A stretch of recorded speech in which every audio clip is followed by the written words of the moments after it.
Hi, this is Brenda and Elaine. Welcome to our After the Show episode, where we go deeper into what we learned from our conversations with guests.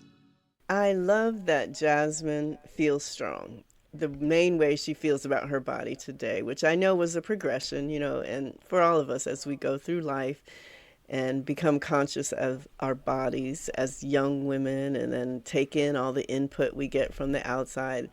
Sometimes it's a journey to get to a place where we feel strong and good about ourselves.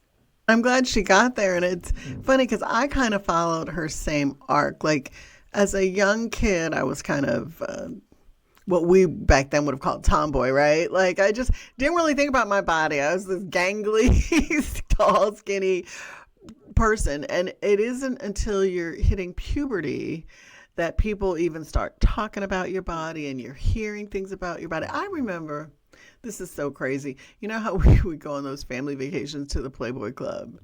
And I can't remember how old I was. Let's say I was like 13 or something.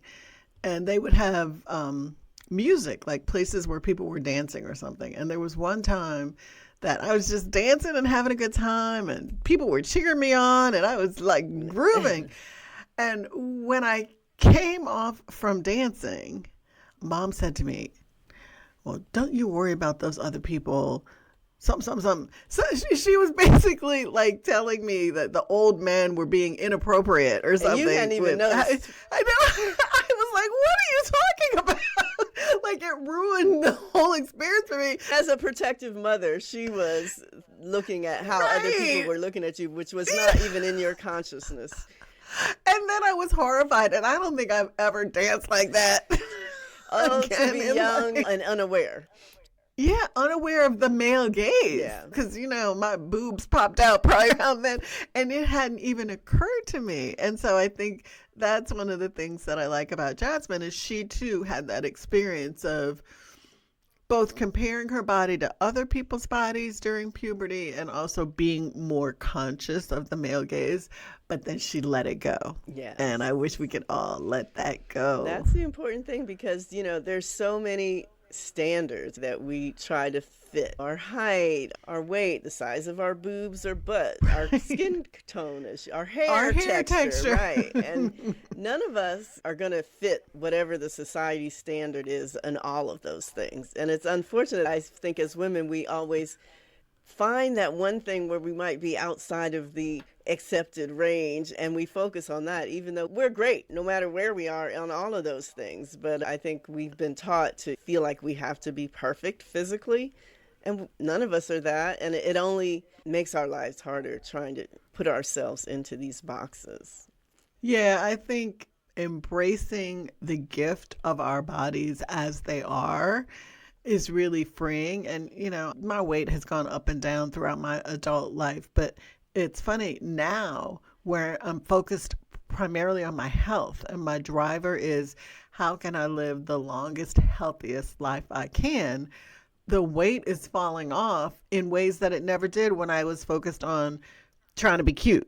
So focusing on the things like eating well and being active make your body healthy. I think when you feel better, your perception of yourself is better, no matter what your exact physical archetype is, Yes.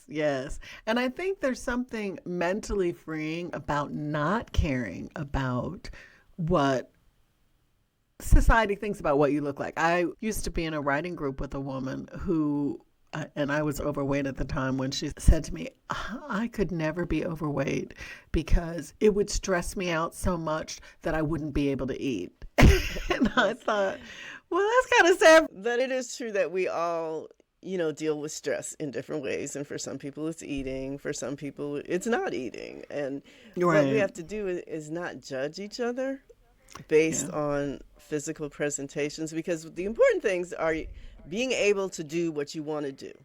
Like, Jazmyn talked about feelings and being strong. And that means I can run, I can lift, I can go up the stairs as many times as I want to in a day. And being able to do those things are what she's focused on. And I think all of that makes you feel better about yourself and you're healthier.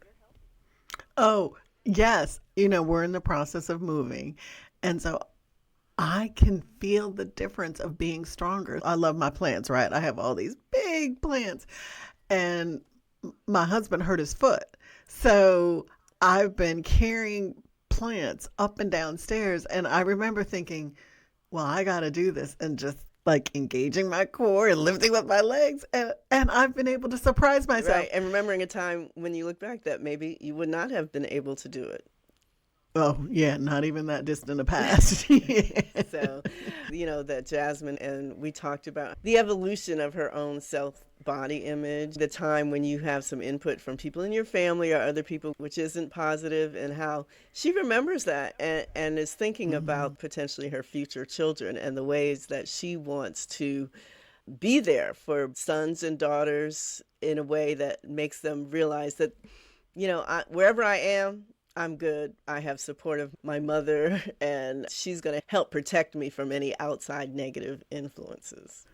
Well, let's just make this a Body Wealth public service announcement, because a lot of folks in our community feel the need to comment on people's weight and size. So here's our little PSA. Keep it to yourself.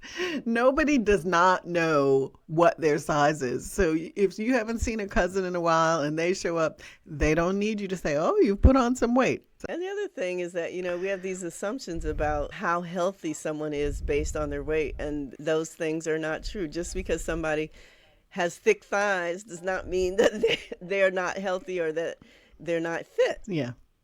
Lizzo. I'm sure they can do a lot more physically than I can on many days. Right.